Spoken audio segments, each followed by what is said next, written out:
Hi, everyone. Ryan O'Donnell here, co-founder of OG Private Wealth. And today I want to go over some of the common questions that we're getting, especially as it relates to the market, and a lot of the concerns that some of our clients are having, and I'm sure you might be having as well. And so this is just sort of my take on these questions. Let me go ahead and just jump into this presentation I put together for us.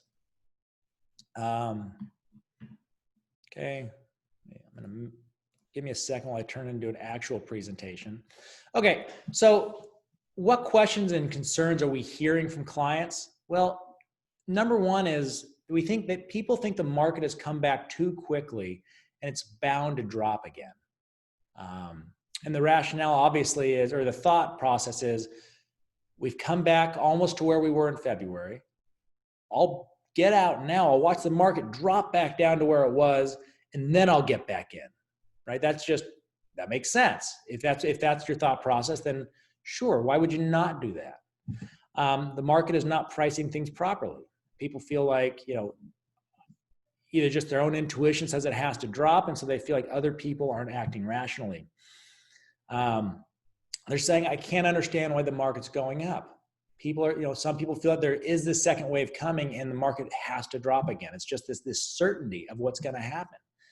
And my question is, because, well, it's hard for me to argue with these facts, I do believe that the market does a good job at pricing in information.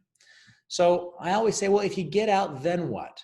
Right? Then what are you going to do? And I hear people say, well, I'll get back in when it drops 20%. Or I'm going to wait until there's a vaccine. I'm going to wait for after the election. Sometimes it's a thing they're waiting for. Or maybe it's just this feeling of normalcy. I want to wait until things are normal. And what I tell them is, once things become normal, it's often too late, right? When you invest in stocks, you never really should feel comfortable because things are always changing. Information is changing and people's perception of that's changing. So their value on what the price of that stock should be is going to change. Because I can tell you that if a vaccine gets announced today, the stock market is going to rise. If the Fed announces a new round of stimulus, the stock market's going to rise. Depending upon who you want to get elected, once that happens, the stock market's going to go up or down, right? So once you return to this thing called normalcy, my guess is things are going to be much higher than they really are. They certainly won't be lower. And so, by the time you wait for one of these things to happen, it's probably too late. So one of the things I like to think about is, let's try not to overthink things. Let's not be like Peter here in Office Space. If you haven't seen the movie, he's on his way to work in rush hour traffic, and he's stuck in one lane driving, and he looks to his right, and that lane is just moving, right? Cars are going a lot faster than him. So what's he do? He moves into that lane, only to have that lane stop, and this lane now start moving. And he goes back and forth a couple of times, gets really frustrated. And I think we can all relate to that. We've been in that situation where we start overthinking, the traffic issue. And you can see here, here's this guy who's walking, he has a walker and he's passing him along. Let's not try to overthink this. I completely understand the rationale for not wanting to live through, or experience the pain of the market dropping again. So here's sort of a graph going back to 1983 or so, but I want to just highlight, back in 2009, when the market dropped significantly during the Great Recession, we see here it dropped almost 50% from its peak. And we watched how fast it rose. This is about actually the same amount of time that it's risen from, February till now. This is what we saw back then. It rose about 40%, about the exact same increase.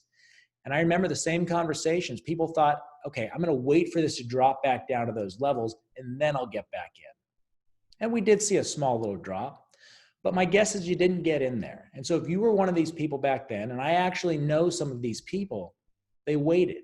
Maybe they got out. Maybe they got out somewhere along this line. And then they watched the market rise another 305% from that peak right there over the next 10 years. They're not going to get in. I mean, you have this emotional reaction to, I can't get in when the market's right here. I can't get in when it's right here. Because what if it drops again? I'm going to feel so foolish. I'm going to feel like I made a terrible decision. When we could have just waited, been patient, and let the markets work for us. The markets are going to do a great job of setting prices every single day. Now, sometimes those prices drop, but we know that over time, these prices are going to go up. Now, if the market drops and you time it right, well, that's fantastic. I can tell you that even professional money managers, people that do this for a living and charge a lot of money in fees, don't succeed. In fact, very, very few of them do. So while it makes sense to us intuitively that we should be able to do this, it's really, really hard. And the reason is because the market itself is so efficient. Buyers and sellers coming together, all wanting to make a profit, do a great job of setting prices. What you're looking at here is the daily price change in the stock of Nike. Okay, from 2007 to 2016, you can see how much noise there is. Right, this is very common. You see, there's a lot of noise right here in 2008, 2009. Just up 12%, down 12% probably. For the most part, it kind of moves here through the zero, just kind of flat lines. But on the outliers, there's a lot of noise in any given stock. When you look at Nike over a 10-year period, you think, well, that's a great investment. Why would I not just buy here and just wait? Right? There's going to be the peaks and the valleys, but you have to be willing. When you live in stocks, this is why it's never a comfortable thing, because the daily volatility is so great that it's uncomfortable to be in. It's not comfortable when the stock price drops 7% or 12%. But if we can take a longer term view of things, we know the market will continue to rise and we have to be willing to stay put. Okay. So, I would say don't be like Peter. Don't try and overthink things and time the market when you don't have to. You don't have to try and switch lanes or get out of the market and get back in when you can just stay put and reap the benefits of what the market will give you. Now, that being said, I think it's a great time, if you are uncomfortable about this, to sit down with us and let's revisit maybe your risk tolerance, revisit your portfolio. Maybe it's time to say, well, I thought I could handle this type of risk and I can't. And maybe we readjust your portfolio accordingly. I think that's a much more appropriate strategy than trying to time the market.